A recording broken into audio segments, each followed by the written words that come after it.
Nukapalli urban కాలనీలో శ్రీ సరస్వతి ఆలయంలో ఘనంగా వసంత పంచమి వేడుకలు. నూకపల్లి అర్బన్ కాలనీలో కొండపై వెంచేస్తున్న సరస్వతి మాత ఆలయంలో బుధవారం వసంత పంచమి వేడుకలు అంగరంగ వైభవంగా నిర్వహించారు. ఈ సందర్భంగా ఆలయాన్ని సర్వాంగ సుందరంగా అలంకరించారు. సామూహికంగా అక్షరాభ్యాసాలు, హోమం నిర్వహించారు. అమ్మవారిని ఉదయం పంచామృతాలతో అభిషేకించారు. ప్రత్యేకంగా అలంకరించారు. అమ్మవారిని దర్శించుకోవడానికి భక్తులు విశేష సంఖ్యలో కొండపైకి చేరుకుని మూలమూర్తిని దర్శించుకున్నారు. విచ్చేసిన భక్తులకు నిర్వాహకులు అన్నప్రసాద వితరణ కార్యక్రమం నిర్వహించారు. వైదిక క్రతువులు ఆలయ ప్రధాన అర్చకులు లక్ష్మీ నరసింహ శర్మ, శ్యామ్ సుందర్ శర్మ, సాయి శర్మ తదితరులు నిర్వహించారు. ఆలయ అధ్యక్షులు బండారి కమలాకర్ కుటుంబ సభ్యులతో అమ్మవారిని దర్శించుకున్నారు. మల్యాల పోలీసులు గట్టి బందోబస్తు నిర్వహించారు. అమ్మవారి నామస్మరణతో ఆలయమంతా మారుమోగింది. ఈ కార్యక్రమంలో ఆలయ కార్యనిర్వహణాధికారి అంగలి రాజం, ఆలయ ధర్మకర్తల మండలి సభ్యులు అవారి శివకేశ్వర బాబు, రేపల్లి హరికృష్ణ, ఎలిమెల్లి సత్తయ్య, బోనగిరి రజనీ బృందము, నల్గొండ సురేష్ బృందం వివిధ సేవా కార్యక్రమంలో భక్తులకు సేవలు అందించారు.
विजय वस्तु धान्यम पवित्राभूष संवत्सरम दीर्घमायु प्रमाण भवति आई देवी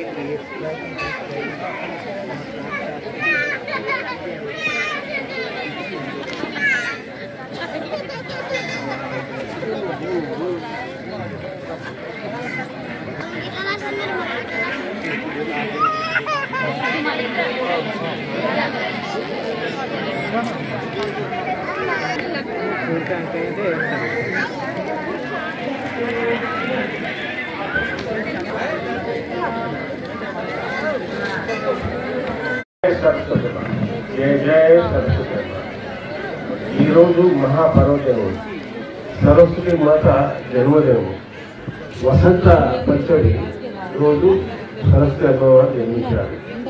ఈ రోజు అమ్మవారిని మనం ప్రార్థించుటకు, జ్ఞాపకం చేసుకుంటూ, దర్శించుకుంటూ అమ్మవారి కృపా కటాక్షాన్ని మన కుటుంబ సభ్యులందరికీ, మన పిల్లలకు, మనందరికీ ఉంటుంది. కాబట్టి ఈరోజు నూకపల్లి అర్బన్ కాలంలో వచ్చిన సరస్వతి అమ్మవారి దైవక్షేత్రానికి భక్తులు తరలి వచ్చు.